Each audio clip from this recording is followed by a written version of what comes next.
Всем привет! И с вами адвокат Таир Насханов. Наступила весна, и вместе с теплыми днями появились электросамокаты и мопеды на пешеходных тротуарах. Ставьте лайк и подписывайтесь на мой YouTube канал. Вообще, эту тему я раньше освещал на своем YouTube канале, но зрители просили рассказать еще раз. Самокатчики и любители мопедов нарушают правила дорожного движения. Они ездят без шлема. Возле дома я видел 14-летних оболтусов, которые мотались на мопедах по пешеходным дорожкам. Кто их родители и почему они так легкомысленно относятся к безопасности своих детей, мне непонятно. Согласно закону, на мопеде нельзя ездить лицам младше 16 лет.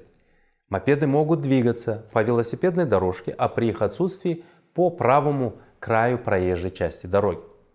Движение на мопедах по тротуарам, подземным надземным пешеходным переходам запрещено.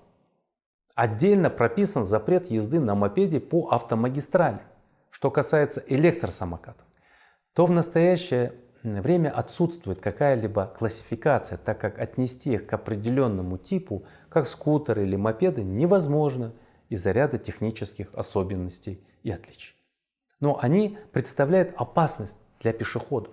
Для того, чтобы самокатчиков привлечь к ответственности за нарушение правил дорожного движения, должны быть правила, а их нет, потому что Министерство торговли должно разработать стандарты к ним.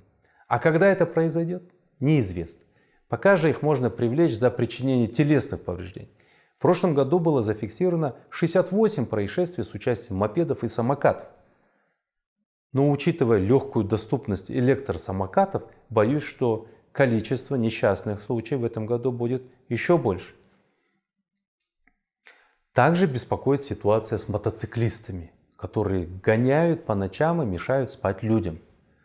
В прошлом году мы выиграли процесс против департамента полиции Алматы, который бездействовал в отношении ночных мотоциклистов. Суд обязал их принять меры для профилактики этих нарушений. Что касается акимата города, то по неизвестным причинам он убрал проект постановления, по которому должен был быть установлен запрет на езду мотоцикла в ночное время суток. Поэтому лично я с содроганием жду теплых дней, когда опять ночные гонщики станут гонять по улицам и мешать спать.